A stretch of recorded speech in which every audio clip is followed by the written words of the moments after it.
7.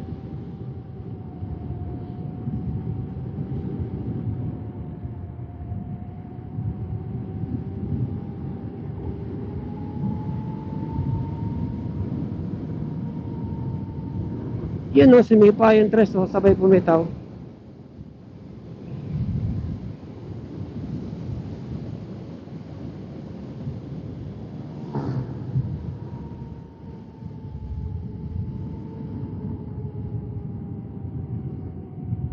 Uy, kung ano man yun. Hindi ako na nang matulin.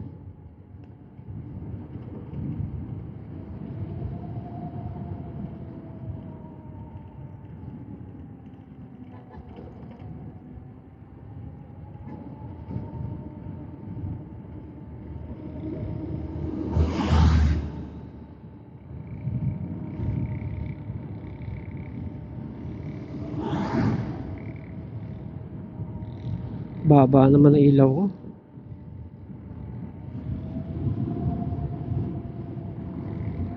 Dating sa bahay, angat kong konti.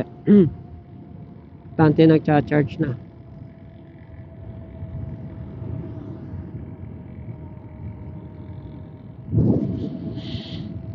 Ang dami kong stock ng oatmeal kasi good for the heart, digestion. Sabay naglabasan yung video na ni sa kabayo nga hindi yan maganda ipakain sa tao pa, grabe. Ang dami kong stock sa bahay. Mura lang kasi bili ko, kung magkano man bili ko doon. Kumpara sa kumpara sa grocery. Grocery 115, 120, 130, 135. Nabili ko siya parang 70 pesos lang. Saan laka ng discount ko. Kaya dami kong binili. Tapos yung isa doon, hindi pa nabubuksan. Pagbukas ko may amag na. Galing. Sayang pera.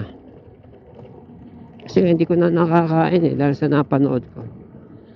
Kami, bago pa yung internet, may internet naman noon. Pero bago pa yung mga ano na yan.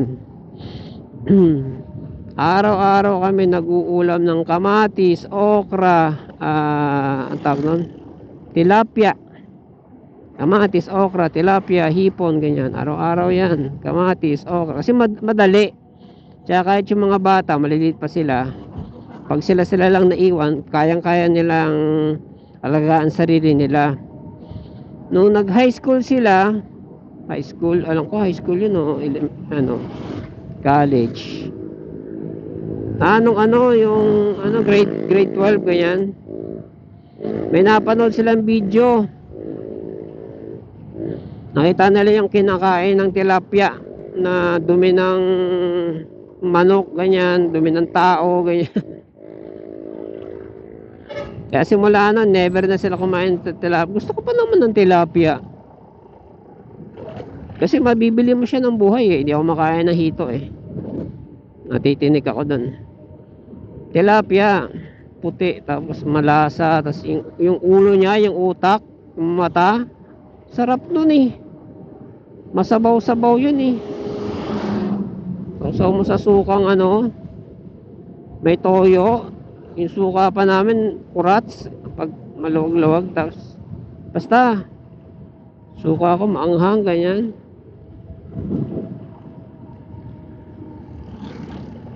Wala na, hindi na kami nagtitilapia. Hindi na mahilig sa bangus. Kainin ko lang bangus pag ano ba, pwede rin bangus pag tinanggalan na ng tinik ganyan.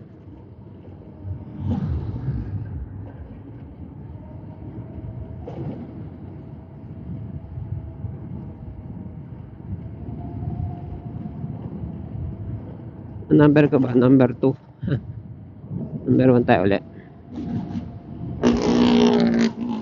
Chill ride lang tayo, chill ride.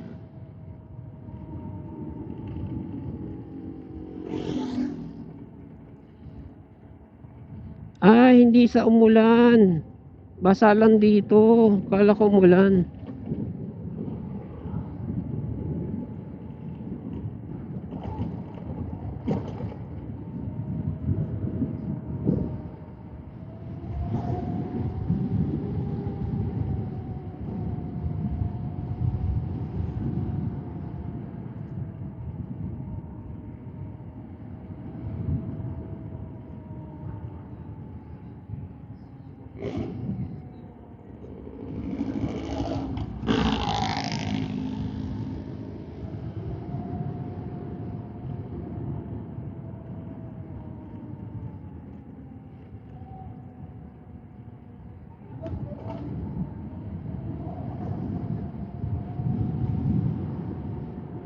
77. Ilan na? Out of 81. 4 volts. Malapit na sa bahay. Sakto lang 5 volts.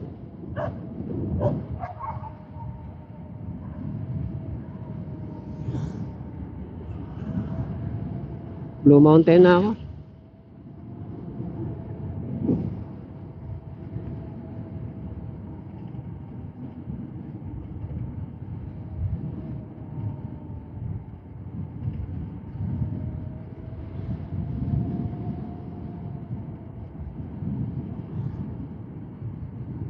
Parang kanina ko ba ito binubuntutan tong tok-tok na to?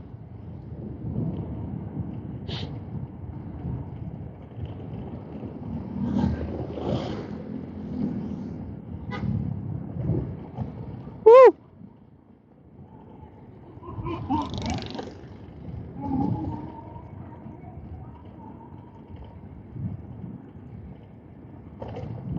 Bilis nitong tok-tok. Nag-check pala ako ng pressure ng gulong. Tama naman.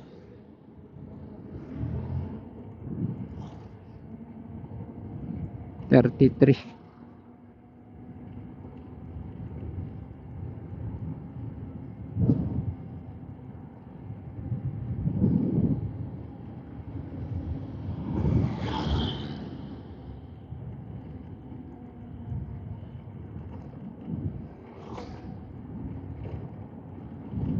Kaya pag nagda-drive kayo, always look sa side mirror, especially pag iilag sa lubak.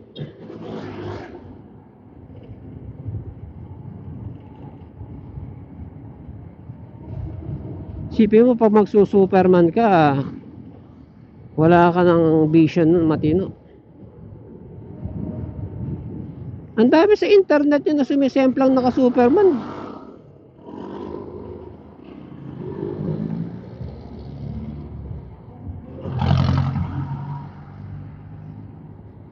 So wala kang balanse nun.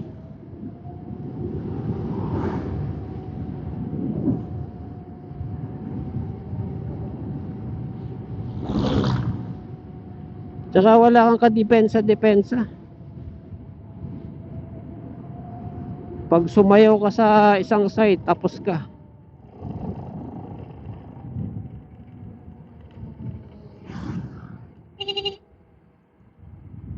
Ito na lang, bumusina ako. Meron pala doon hindi kita. Ayan. Teka, taas ko itong konti. Sobra naman ang baba mo, bro. Yan, yan naman. Yan, pwede na yan. Para sa mga reklamador.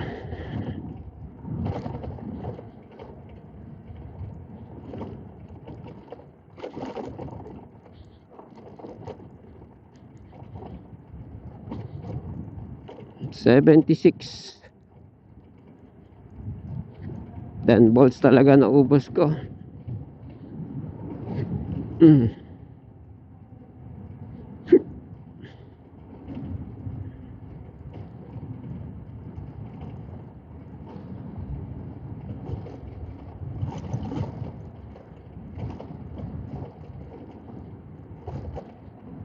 Kaya naman ang 12, oh.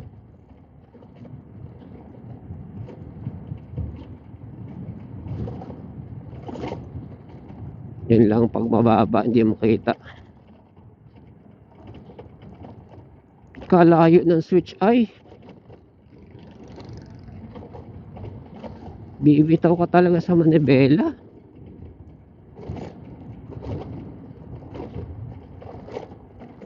Hindi siya ergonomic.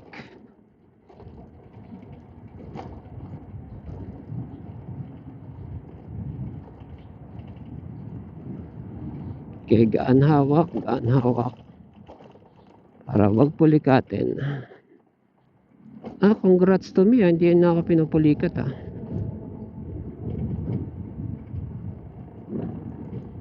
$76. Kasi nga gagaan na ng hawak. Baka dahil wala akong angkas. Try ko nga mag-canvas nung balancer. pang counterweight. At tingin ko may tulong yun eh. Sinasabi sa akin ni Kel.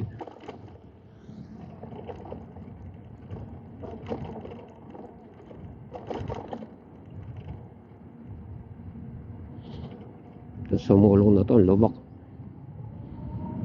Kaka-repair.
Hmm, 77 pa nga yun. Sakto, 10 volts.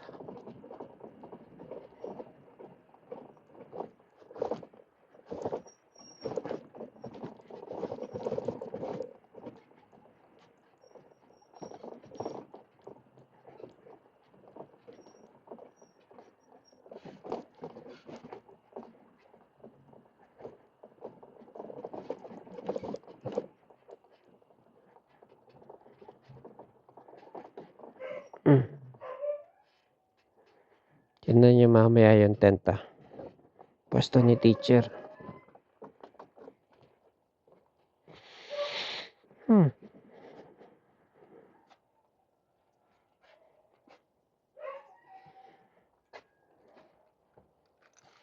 Sakit lang munong ko.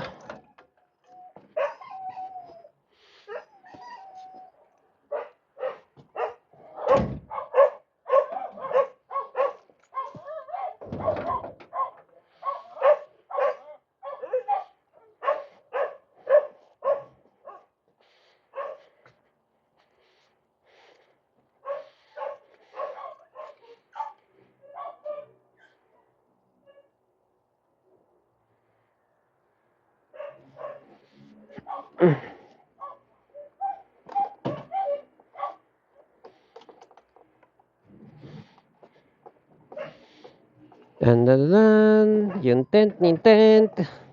Kita ba? May tent dito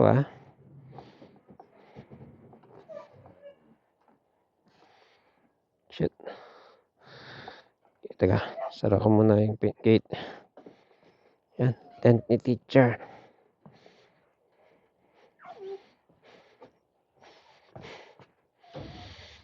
Charge ka agad. Ito na lang, meron akong ang tawag sa ganun charger ko. 15 amperes adjustable charger. Okay. See you later. Maya uli. Bye.